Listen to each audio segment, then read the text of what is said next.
Participles.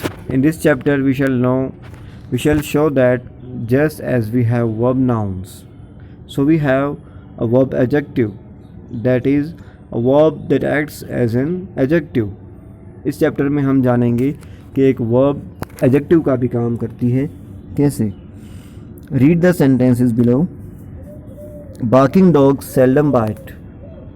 A soldier wounded in the Great War came limping by.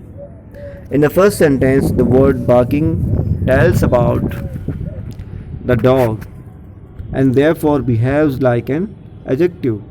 इस sentence में word barking हमें dog के बारे में बताता है, इसलिए ये एक एडजेक्टिव का भी काम कर रहा है. The word barking thus partakes of the nature of a verb and an adjective. एक ही वर्ड वर्ब का भी काम कर रहा है और एडजेक्टिव का भी काम कर रहा है, and therefore it is called a participle. Similarly in sentence number 2 the word wounded partakes of the nature of a verb and an adjective and is therefore a participle. तो पता चला पार्टिसिपल वो वर्ड्स हैं जो verb और adjective दोनों का ही function करते हैं. Definition. A word that partakes of a nature of a verb and an adjective is known as a participle. Exercise number 1. Underline the participles in the following sentences. We saw a man leading a monkey. हमने एक आदमी को देखा जो कि monkey को lead कर रहा था. We saw a man leading a monkey. Leading verb का भी काम कर रहा है और एडजेक्टिव का भी नेचर इसमें है. I met him coming down the street. और इस तरह से बाकी सेंटेंसेस में भी जो वर्ड्स पार्टिसिपल्स के तौर पे यूज़ किए गए हैं उनको अंडरलाइन किया गया है. Present and past participles. Participles come in 2 varieties, past and present. Read the following sentences. I saw Rama driving a car. The car driven recklessly by Rama dashed against a tree.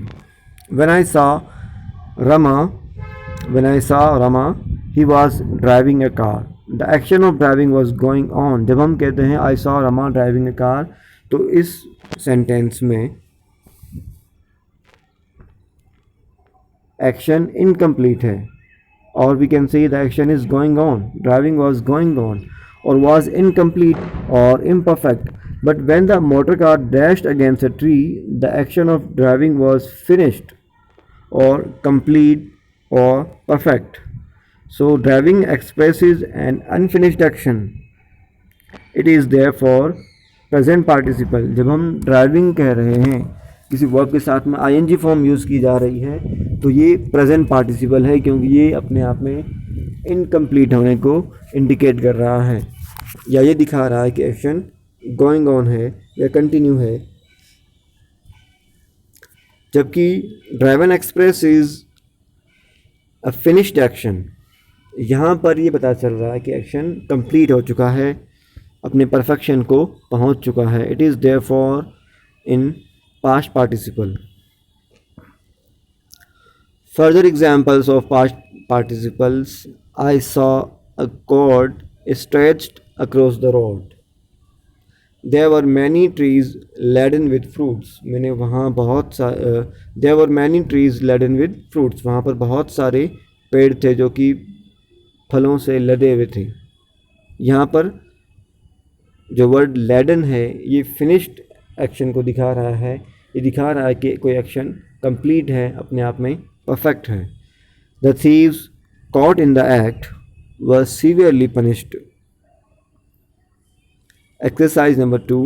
Underline the present and past participle. It is very easy to differentiate between present participle and past participle. अगर verb के साथ में ing है तो ये present participle है और verb के साथ में ed यूज़ किया गया है तो ये पास्ट पार्टिसिपल है.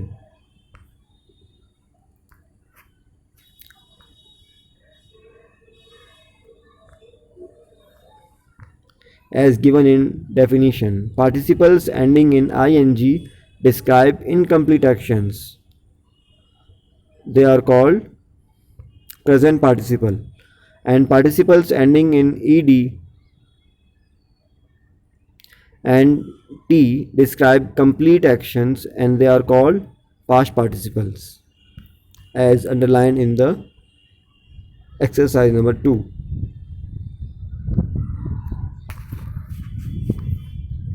Now exercise number 3. Note each sentence and state whether it is correct or incorrect. If correct, underline the noun or pronoun to which the participle refers. Rewrite correctly all incorrect sentences. जो sentence correctly use नहीं किए गए हैं उनको दोबारा लिखना है.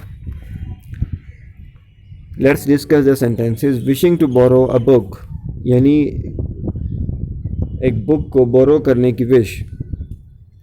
Book को बोरो करने की विश करते हुए, यानी ये चाहते हुए कि वो बुक को बोरो करे. He called on me yesterday, उसने मुझे फ़ोन किया और वो चाह रहा था कि वो एक बुक बोरो करे, मुझसे बुक पढ़ने के लिए ले ले.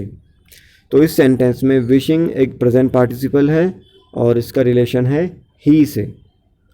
Returning from the theatre it began to rain. Beaten, और यहाँ पर बीटन एक पास्ट पार्टिसिपल का एग्जाम्पल है क्योंकि इसके साथ में ई एन यूज़ किया गया है और ये अपने आप में कंप्लीशन और परफेक्शन को इंडिकेट करता है.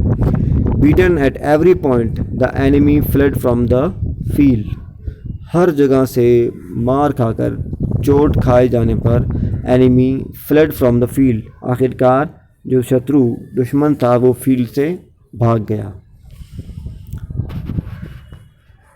जो वर्ड डॉटेड अंडरलाइन हैं ये दिखा रहे हैं कि इनका रिलेशन इन अंडरलाइन वर्ब से है.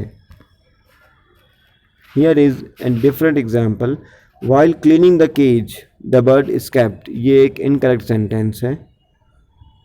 Incorrect sentence because while cleaning the cage the bird escaped, यानी केज को साफ करते हुए द बर्ड एस्केप्ड. हम ये नहीं कह सकते कि बर्ड केज को साफ करते हुए वहाँ से उड़ गया या भाग गया. हमें ये कहना होगा I saw cleaning the cage the bird escaped.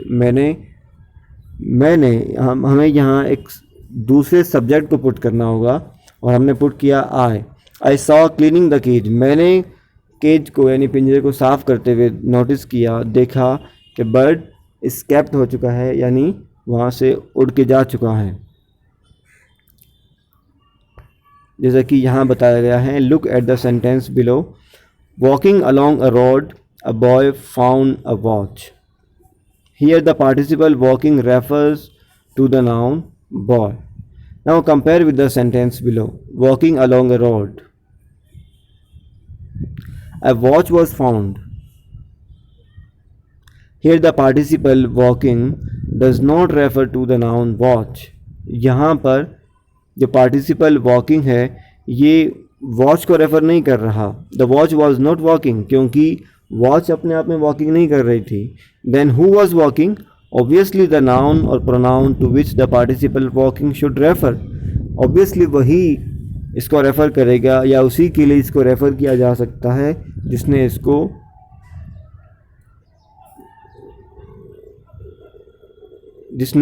Complete किया. ऑब्वियसली द नाउन और pronoun to which the participle walking should refer is not mention, और जिसको यहाँ पर मेंशन नहीं किया गया है. The sentence is therefore incorrect. तो जिन सेंटेंसेस में पार्टिसिपल का यूज़ किया गया हो और वहाँ पर किसी पर्टिकुलर सब्जेक्ट को नहीं रेफ़र किया गया हो तो वो सेंटेंस इनकरेक्ट होगा, as given in the examples. Another incorrect sentence. Walking along the street, a 100 rupee note was found. I noticed walking along the street, a note was found. Or we can say, walking along the street, I found a 100 rupee note. Exercise number 4. Underline the gerunds and circle the present participle. इस exercise में हमें जीरेंड्स को underline करना है और present participle को circle करना है. जिरेंड्स और participle, difference between them. Gerunds verb तो हैं जो कि अपने आप में एक नाउन का नेचर भी रखती हैं, जबकि प्रेजेंट पार्टिसिपल्स वर्ब होने के साथ में एडजेक्टिव का भी वर्क करती हैं। I remember reading the book long ago.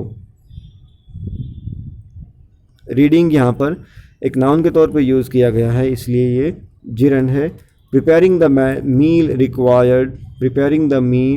Required only a short time, यानी मील को प्रिपेयर करना इसमें बहुत कम ही टाइम चाहिए था। ये प्रिपेयरिंग भी अपने आप में एक जिरंड है। I do not like working these sums, यानी मैं इस समर में वर्क करना पसंद नहीं करता।